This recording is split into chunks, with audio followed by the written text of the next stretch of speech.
There's a serenity and peacefulness in those places that can seldom be found elsewhere.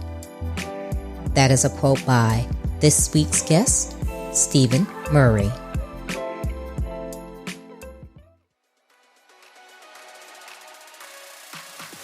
Welcome to Trina Talk. This is the podcast where guests share their stories of pursuing their passions, living a fulfilled life, and empowering others. Each week, I talk with inspiring leaders, business owners, and people with amazing stories from around the world in unscripted conversations as they share their successes and failures.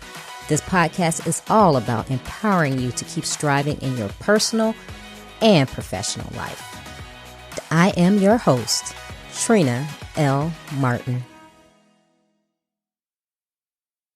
Welcome to episode 160. The topic of this week's episode is Stories from Exploration. My guest this week is Stephen Murray. Stephen Murray is a Las Vegas author. Praised for his unique writing style and powerful character development skills, his books cross multiple genres and appeals to diverse audiences. In 2007, he started writing down the stories from his travels as a way to keep record of all the places he'd visited and the people he'd met. He spent 2 years capturing his experiences on paper. Through this process, he discovered a passion for writing. Stephen is the author of 4 self-published novels: the award-winning Chapel of Eternal Love, the sequel, Return to the Chapel of Eternal Love, Murder Aboard the Queen Elizabeth II, and Discreetly Yours. Hi, Stephen. Welcome to Trina Talk. Thanks very much, Trina. Thanks for inviting me to be a guest on your show. And I thank the listeners for tuning in. You know, I'm happy to have you. We were talking pre-show, and I'm really excited, looking forward to speaking with you. But how I usually start out the show is I ask all my guests to tell the listener who you are and how you come to be the Stephen that you are today. Well, that's how I've come to be Stephen today. It's been quite a journey, and I'll try and keep it relatively brief for your listeners. But I was originally born in England. When I was a child, my family moved to Africa, to the heart of Africa. It was then Southern Rhodesia. It's now Zimbabwe. And I grew up in a couple of countries there, in another country called Basutoland. It's now Lesotho. I went to boarding school in South Africa. And when I finished school, I went back to live in England. I spent 7 years living in London.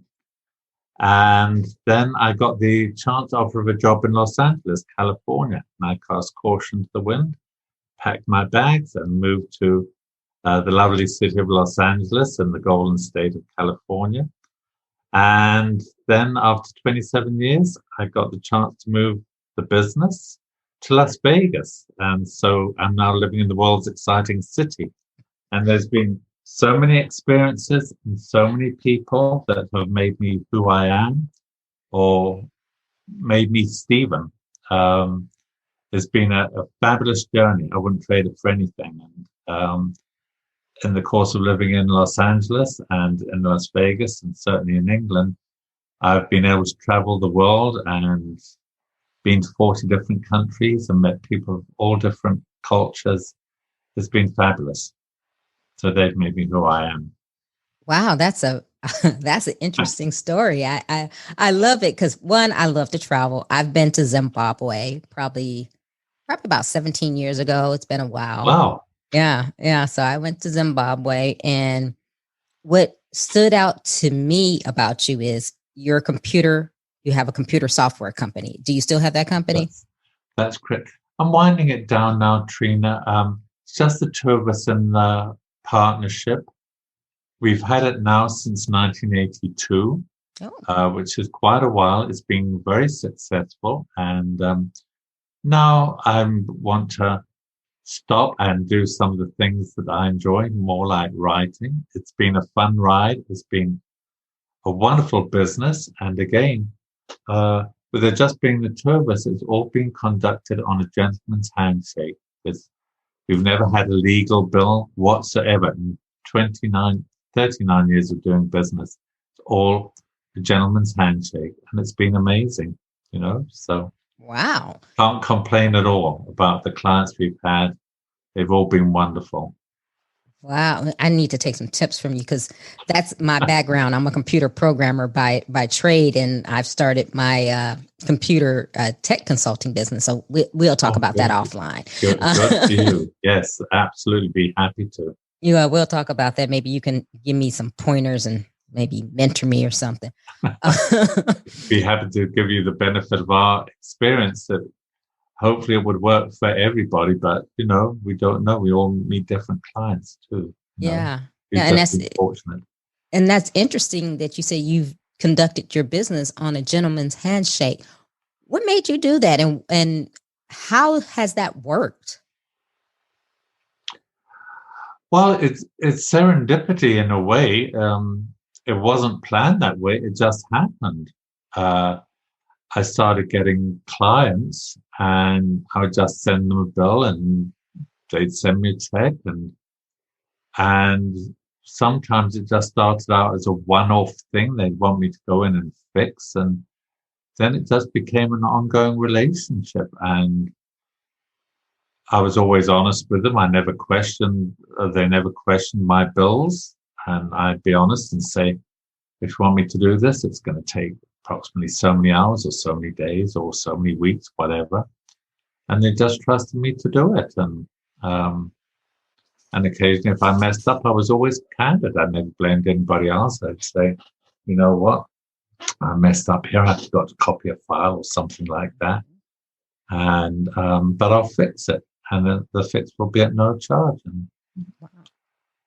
I think it's just honesty and ethics. I think that's how it just came to be. And I think too, in a lot of the businesses were small businesses, and they don't necessarily want to start getting attorneys involved in legal contracts and things like that. That's going to run them up bills. And so, I think just being honest and being ethical. And that's a key point, because that's what I pride myself on, being honest and ethical. And in this day and age, you find a lot of people who are not. And it's, as a consumer, I hate that, because like you're saying, if you're just honest with someone, you'll find that people are understanding the majority of the time. Yes.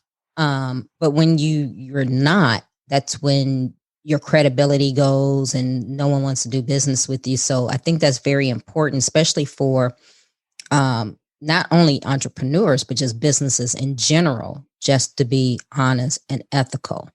Yes. And I think that's just a way of how you should do business. Not only business, but I think that's how you should be in your life in general.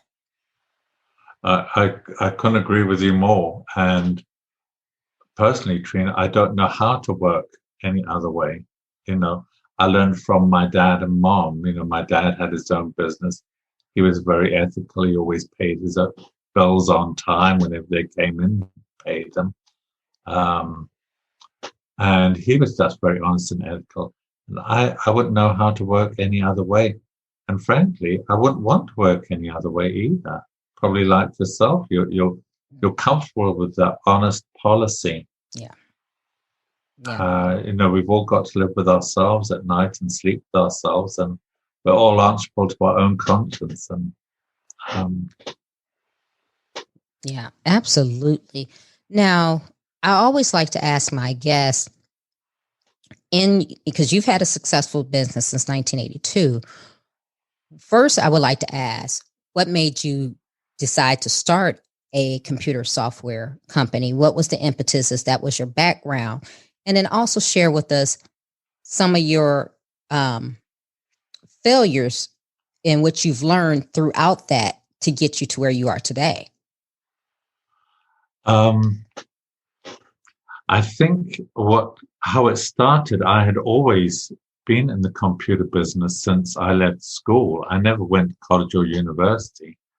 I graduated from high school, and started work straight away as a trainee computer programmer. Still while I was in Zimbabwe. And of course, it was still Rhodesia. Then it wasn't Zimbabwe. And when I went to England, I still worked in the business. And the company I came to work for over here, I was still in the computer software.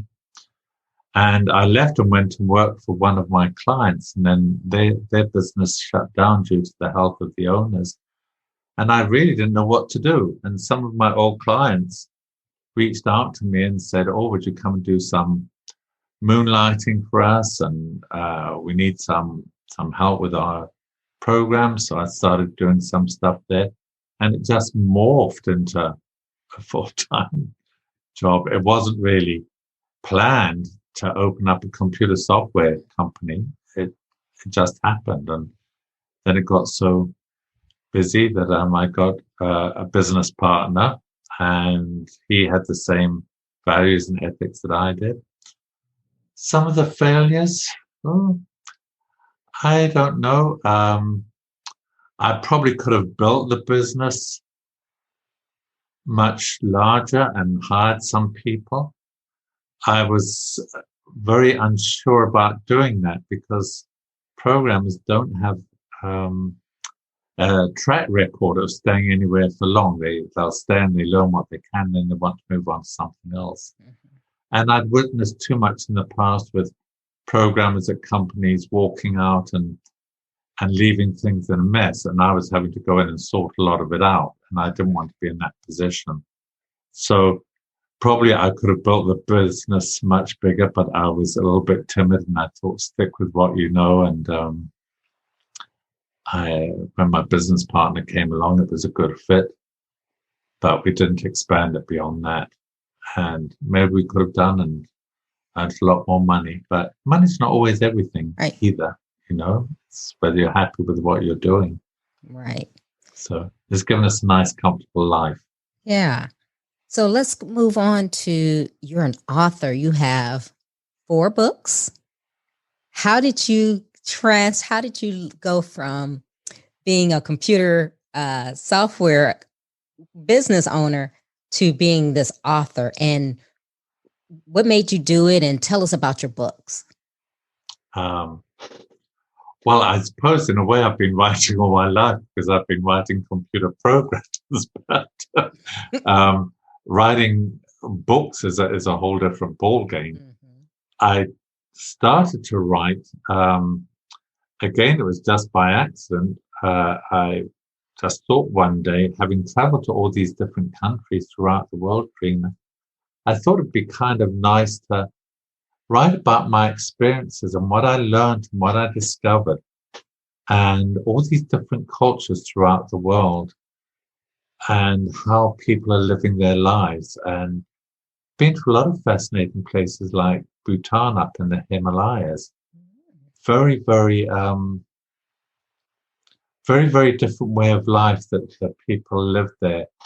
And then on the flip side, down in the southern hemisphere, you know, going to places like Machu Picchu in Peru and seeing how the Peruvians live their lives, and to Micronesia. There's so many different cultures and so many different ways of living life. And I thought, I'm going to put this all down in a book. And I just set to it. And I was a very disciplined writer. Every Saturday afternoon, I would sit and write a chapter. And I took it to be published. And I was told that nobody was interested in reading biographies or things about travel, that if I wanted to write, I had to write for women. And I thought, shucks, I know nothing about women's fiction. I don't read Danielle Steele or Barbara Cartland or any of those people. But I had discovered a total joy of writing, Trina, and I thought, I'm going to have a stab at it. So I had a stab at writing, and my first book was called Chapel of Eternal Love, Wedding Stories from Las Vegas. And the reader spends a day at one of our wedding chapels, and it's all fiction, of course. And we stick with Rosemary, the wedding organizer, and the little dog Buster, and we meet all these couples as they come and go. And why have they come to Las Vegas to get married? So that was my first stab, and I thought, well, um, that was fun, but I hadn't intended to publish it, and I let it sit in the computer for a couple of years. And by then I'd met a few authors, and I saw they were selling books other than women's fiction. So I thought I wanted to write a murder mystery. So along came my next book, Murder Aboard the Queen Elizabeth II. And when that was finished, I took that to be published. And the company that helped me publish, self-publish, said, what else have you written? I said, well, I've written about this little wedding chapel. And he said, oh, forget your murder mystery. You've got to go with a wedding chapel book. And I thought, well, I told him I hadn't planned on publishing it. I didn't think it was good enough for publishing, but I sent him 2 chapters as he requested. And lo and behold, the rest, as they say, is history. He said, you've got to go with it, and helped me come up with a cover, and came up with an editor to help me get it edited. And lo and behold, it was published. And much to my pleasant surprise, it spawned a sequel. Even though it's fiction, people wanted to know what happened to the couples after they left the Las Vegas wedding chapel.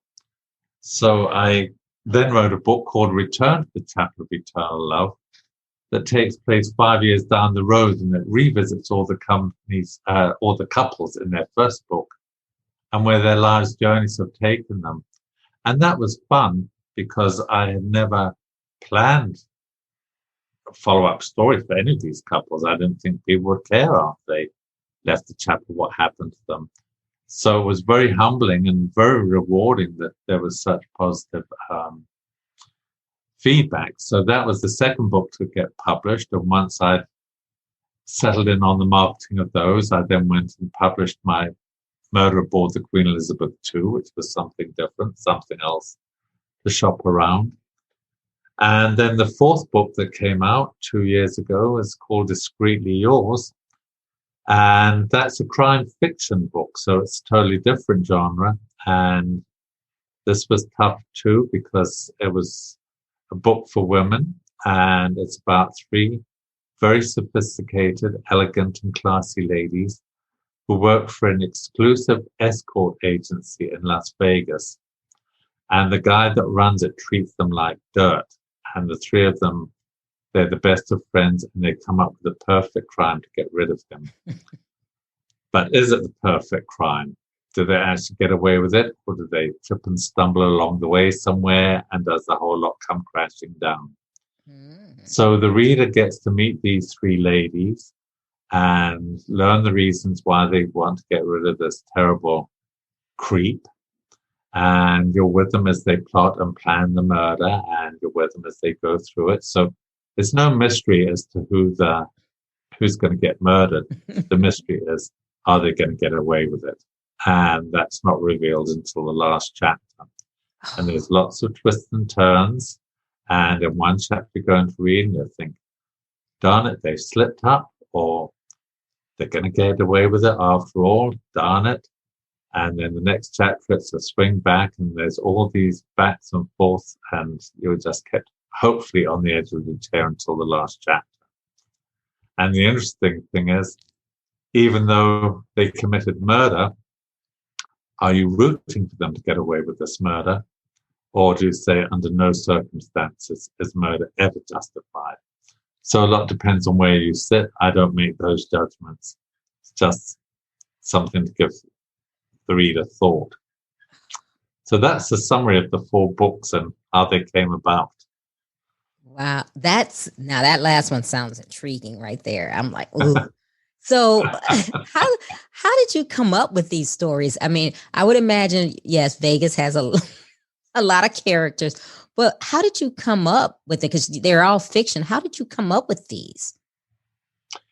Well, the original Chapel book, the inspiration for that, Trina, came, as I said, I'd been struggling to think of what I could write for women. And I had cause to go to a Las Vegas wedding chapel with some visitors from out of town who wanted to visit one. And we started talking to a couple that were waiting to go in and be married. And after we left the couple and I dropped my visitors back at their hotel, I was driving home and I thought, that couple that were going in to get married were really interesting. And I wonder where they're from and what's their story and why have they come all the way to Las Vegas with no friends, no family, just the two of them. And then I thought, there's my book. Mm. And you know, Trina, by the time I got home that night from Las Vegas Strip, all these stories had just literally flooded into my mind. I had no idea where they came from. And I went straight to the computer and put down the rough outlines before I forgot them. And the book never really deviated from that. I just took the outlines and turned it into this novel. And that's how that came about. And Discreetly Yours, writing about the three escorts.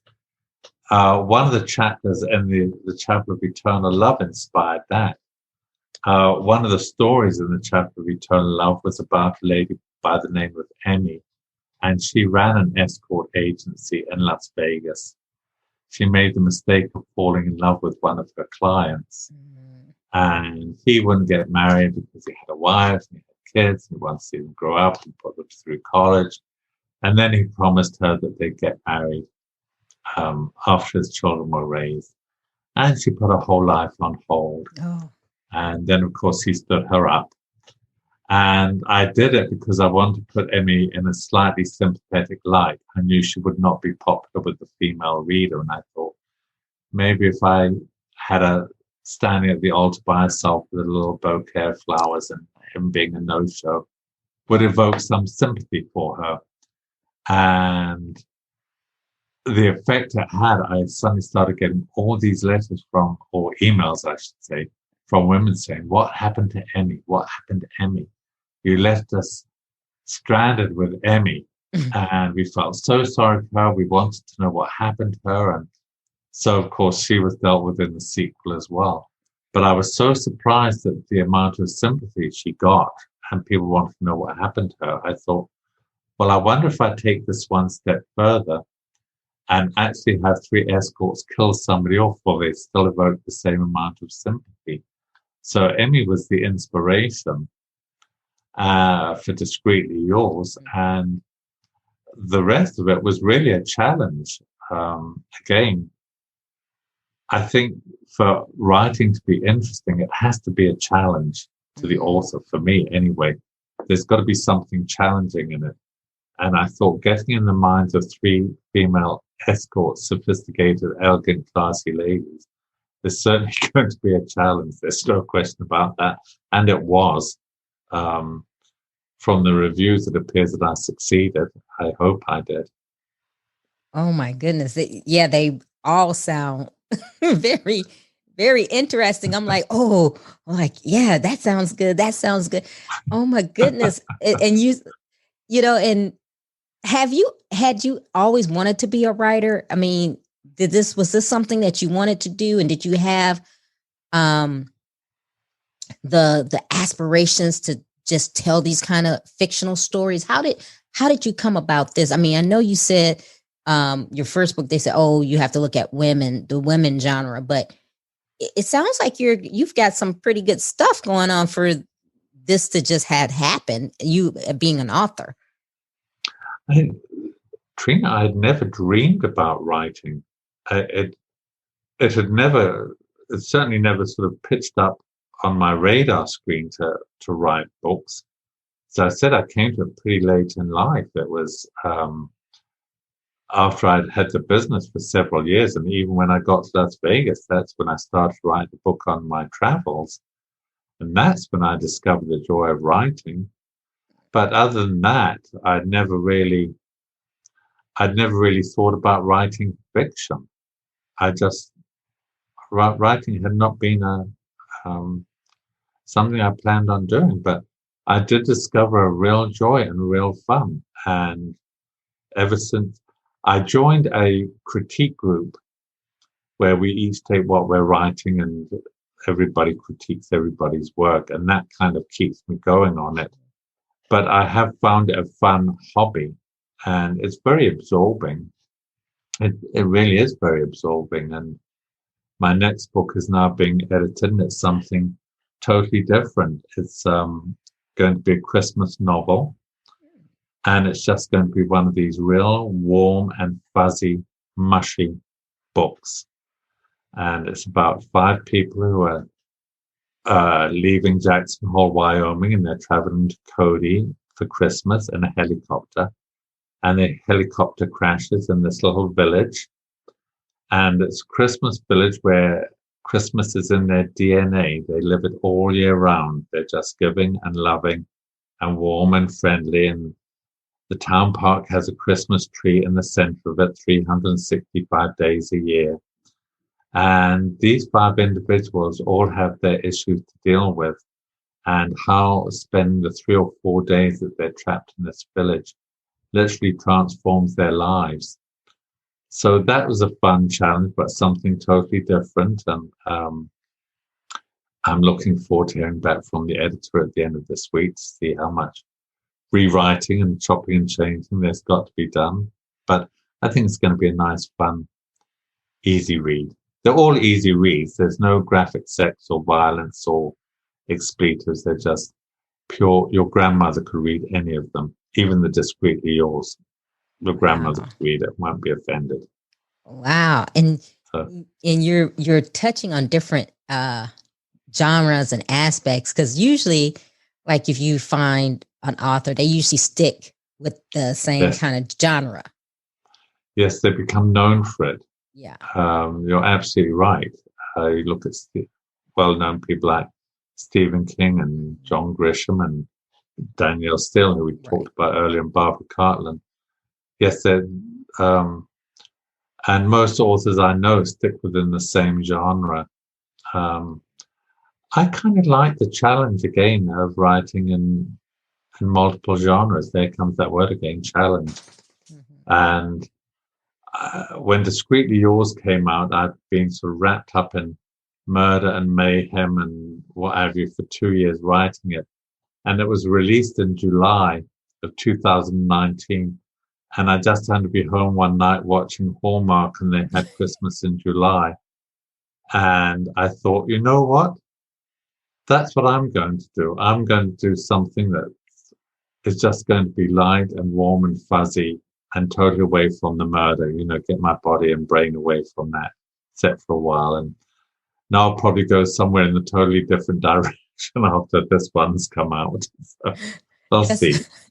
That's funny, because I was thinking about the Hallmark Channel as you were describing your books. And when you said the Christmas in July or whatever, I'm thinking, I'm like, that's Hallmark Channel, because I watch Hallmark Channel, and I'm like, your books would make good movies.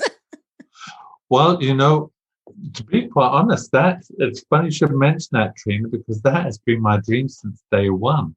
And if it doesn't happen, it's not the end of the world. Right. But certainly the Chapel of Eternal Love books and the Return to the Chapel of Eternal Love would be a great mini-series. And a lot of people who have read it have suggested, you've got to get this to Disney, or you've got to get it to Hallmark or Netflix.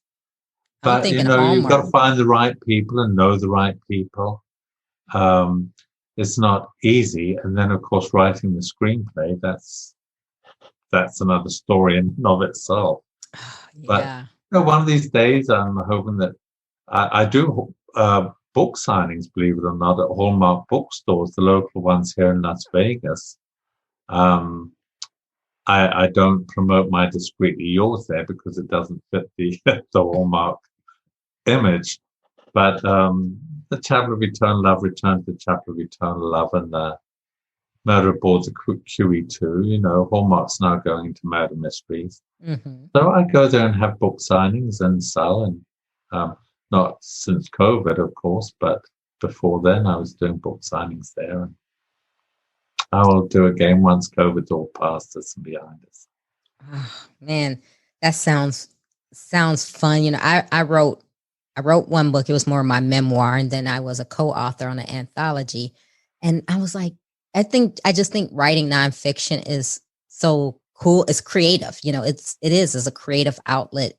And I was like, I wonder if I could do that. I guess I would have to sit down, like you said, and just slow down and let my mind just kind of give me those ideas. Because, man, that is just, I'm just listening to your stories and I'm like, man, those sound like really, really good. I'm like, I need to read all of them and I need to see a movie of them. Well, they are fun. And I would say if you're thinking about it, go for it. What have you got to lose? And there's something very rewarding. It's hard to describe when you actually get that first book in your hand. It's actually printed, and you think, "Gosh, I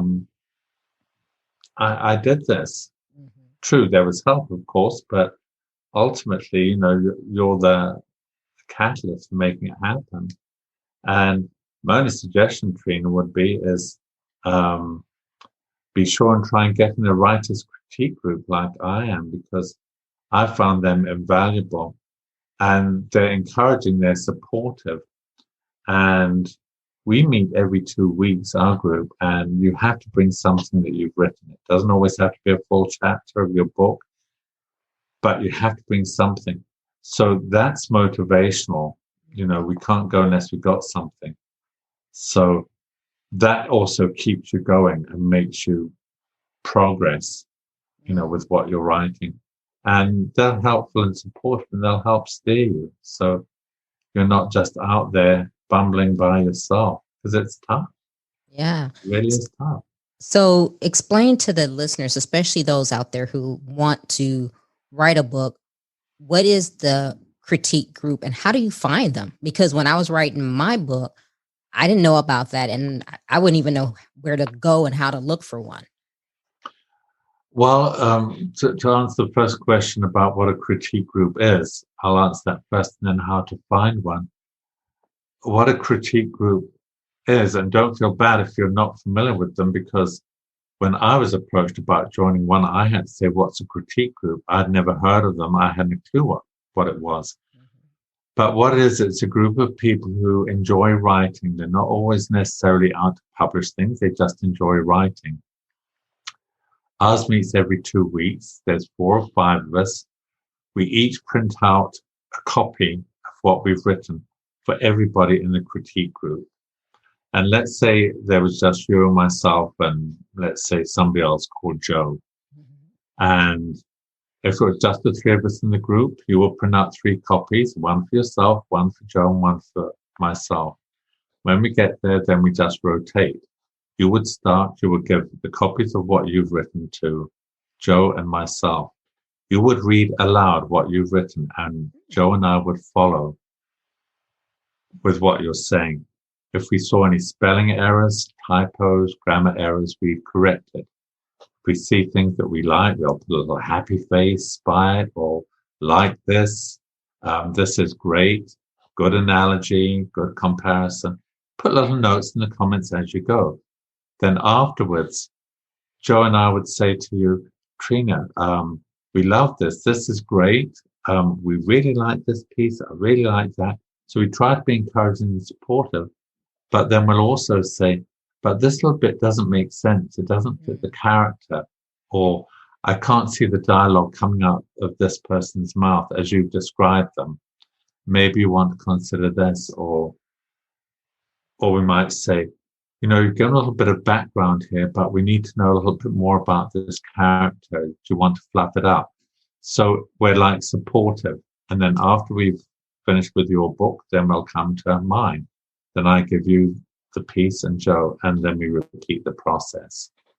Oh. So that's what a critique group actually does. I'd never heard of them, as I said. I stumbled into it because when I finished my book on my travels, I went to a writers group that meets in Las Vegas, and that's where the guest speaker was a publisher. And she was the one that told me, you've got to write for women's fiction. But because I'd signed up online at this writers group, it's a book club, somebody contacted me the next day and said, we saw you at the meeting last night. Are you interested in joining a writers critique group? And that's how I came to get involved. So look and see if there's any book groups or book clubs that meets. Check out places like Barnes and Noble, because a lot of the small book critique groups meet at places like Barnes and Noble or other bookstores in the area. Reach out and say, do you have any book clubs that meet? They probably don't right now because of the virus, but when it's over, reach out to them. But yeah, do a Google search, see if there's any book clubs in the area. Reach out, see if there's any authors in the area. Reach out to an author and see if they're interested in joining one or starting one. Or put something out. Put something out yourself on Facebook saying you're thinking of starting a critique group. Any authors interested in joining? And you might even want to try doing it online. A Zoom meeting like we're doing ours, but have the email addresses of the people who's in your group so that you can email each other what you've written. They can print it out from their homes and do it. But the 5 of us who are in my group, we're all pretty in a few miles of each other, so it's easy to meet each other's homes. We just rotate homes and have little snacks and a little bit of wine. Make it fun, more interesting. Wine is my favorite. Yeah, wine. There you go. Makes everything better. Well, I go one step further. I like the wine with the beads, the champagne or the prosecco. So that makes it even better. That's even that's even better. Yeah, that makes me all nice and happy. Oh my goodness. Oh, I love it. I'm very interested in your books and oh my goodness. So we're going to move into the questions. Are you ready for the questions? Absolutely. Okay. Sure. All right. Who or what motivates you?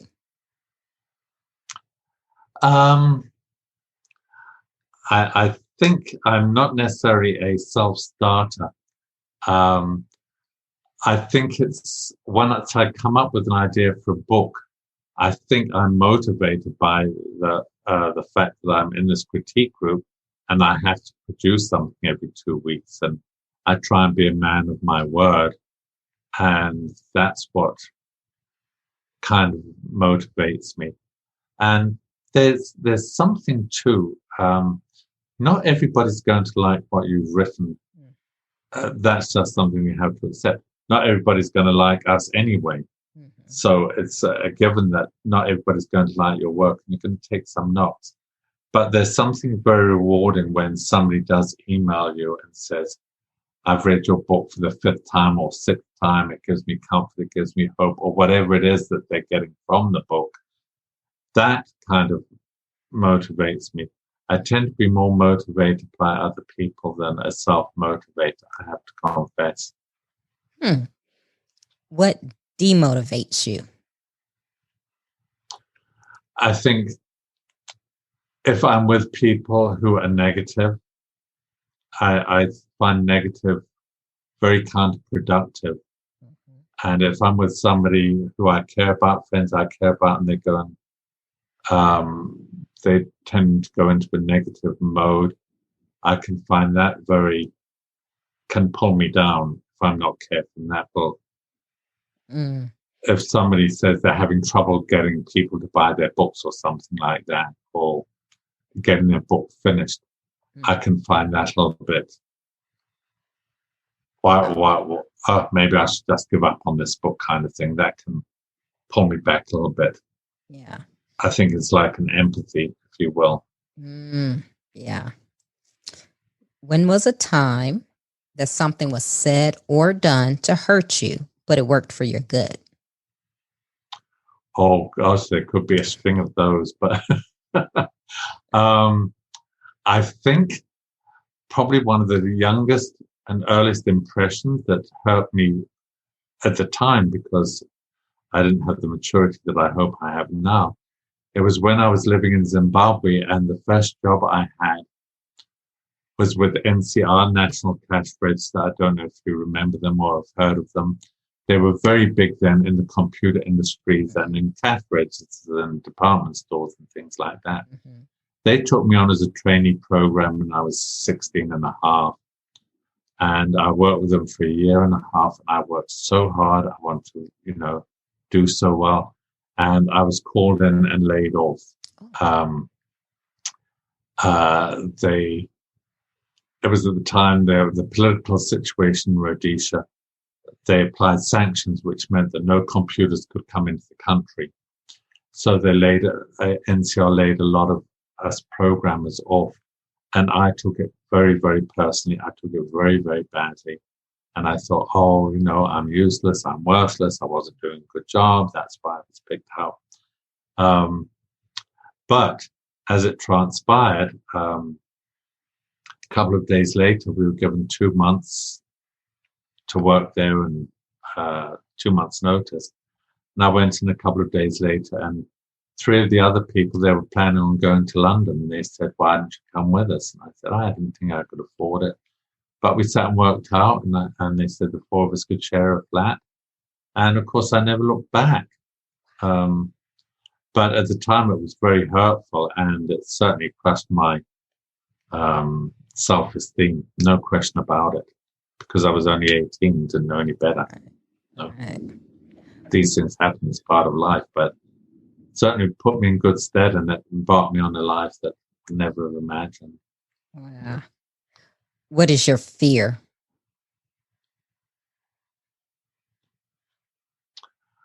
I fear sometimes for where our country's at, and the division and the hatred. I fear that it's kind of spiraling out of control. And I would just be devastated to see that happen, because when I came here, it was a whole different country when I came to America in 1976. And I've never seen the division that there is now. Maybe it was always there and I just didn't see it. I don't know. But in the world of Steve and Murray, right now, it's escalating to a point where I wish it wasn't. Mm-hmm. I agree. Yeah. Is there a time that you wish you had done something that you didn't? I think there's always times, Trina, when we can look back in our life, and these are all good questions, by the way. I think there's always times where we could say, I wish I had taken this turn. And one of them, for example, I don't know, are you familiar with a show called Lawrence Welk? Yes. Yeah. When I first came to America, one of the first clients that I had was Lawrence Welk's son. He produced all their records and their albums of all the artists on the Lawrence Welk show and what have you. And I had to write the royalties program. And down the road, a few years down the road, he had contacted me and asked me if I would go and work for them full time. And I was, ho-hum, but it sounded like a very great offer. And I would have an office overlooking the beach in Santa Monica, overlooking the Pacific Ocean, and a nice company apartment also overlooking the ocean in Santa Monica. And I had a little condo in Glendale, California. And they said, you can rent that out and move in here. And I thought, this is such a wonderful opportunity, and it's an amazing opportunity. And it was a lot more money too. But I didn't take it because the time just wasn't right. And there are times when I've wondered how things would have turned out had I taken that job. But then I wouldn't have enjoyed the happy years that I've had since. So I think there's always several occasions where we can look back and say, gosh, I should have done that. But then if we it would have taken us down a different path and a different journey. You and I wouldn't have been talking here today, So although there are times I do wonder what would have happened in certain cases, but I can honestly say I don't regret not having taken them. Wow. Is there a time that you wish you had not done something? Oh, yes. Yes.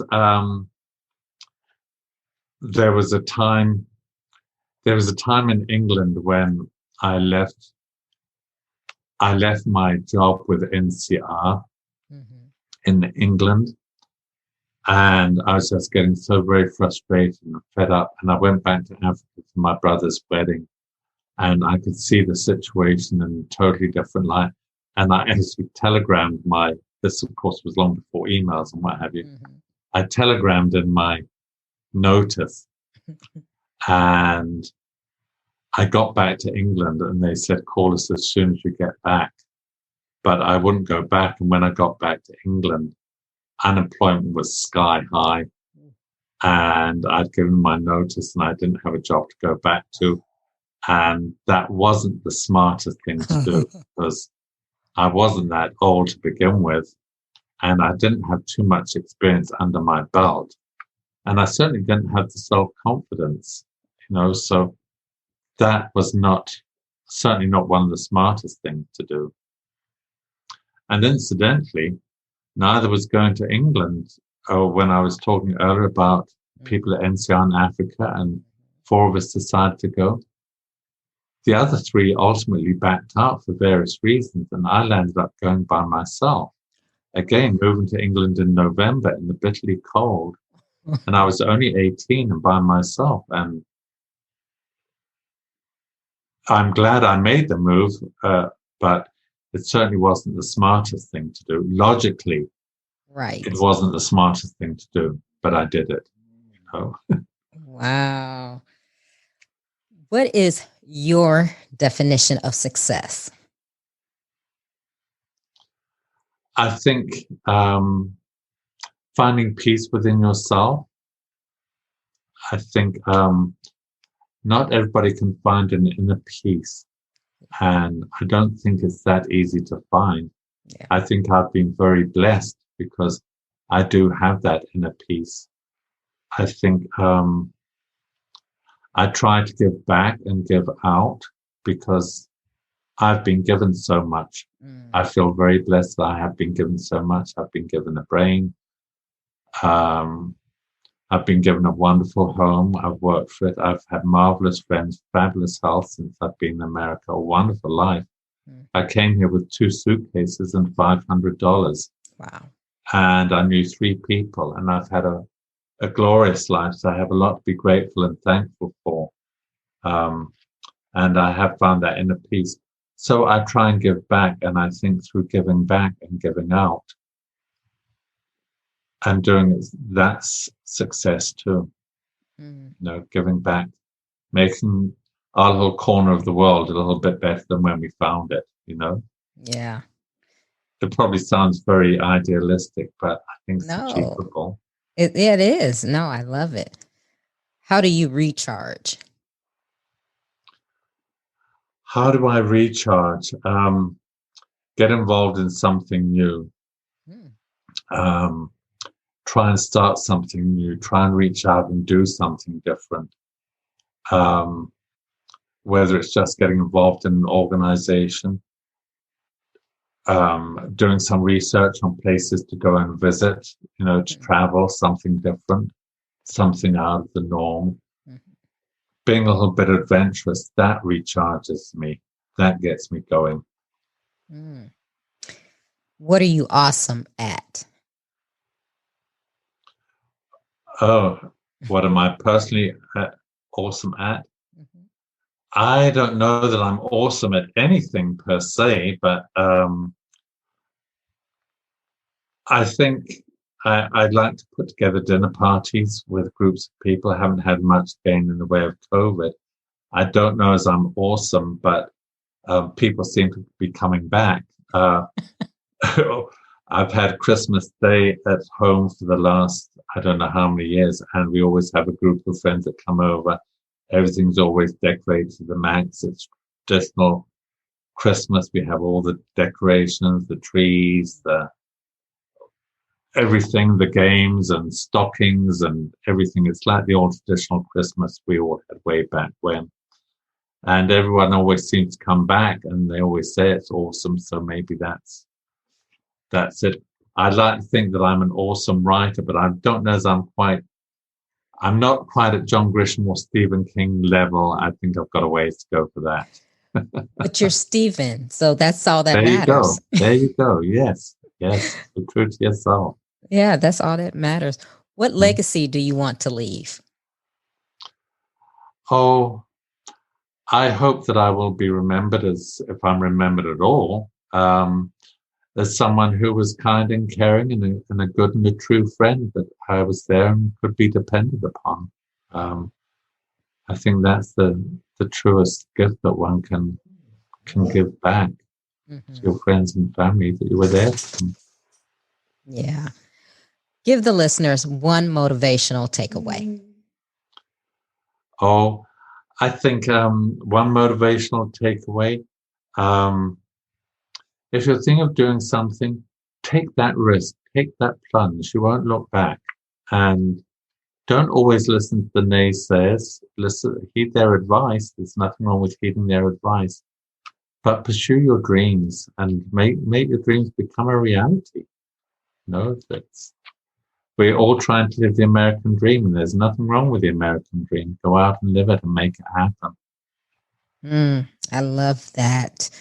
Stephen, tell the listeners how they can connect with you, how they can get your book, and whatever else you got going on. Tell us. Well, if they want to know more about my books, I have an author website. It's www.authorstephen, Stephen, Murray, MURRAY.com. That's my website. They can also email me. My email is Stephen, Stephen, at Cassandra's, CASSANDRAS.net.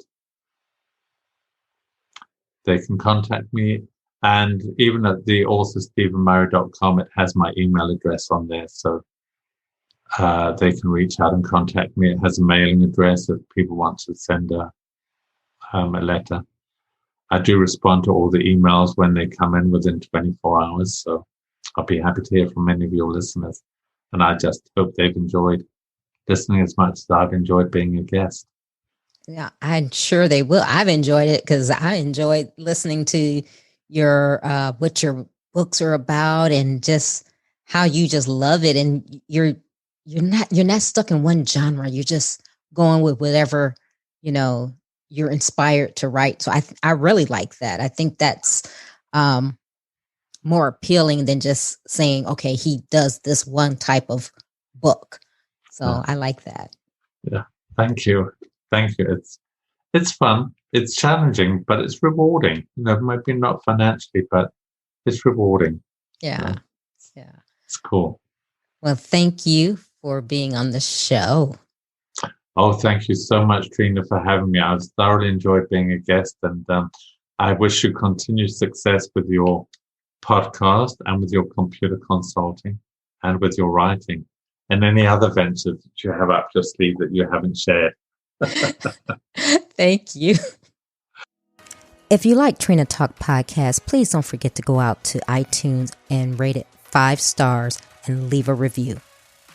Also, who else in your life do you know that needs some motivation and inspiration in their lives? Don't forget to share Trina Talk with them. I hope you have a great week. And remember, if you change your mindset, you can change your life. Keep striving, because success is a journey, not a destination.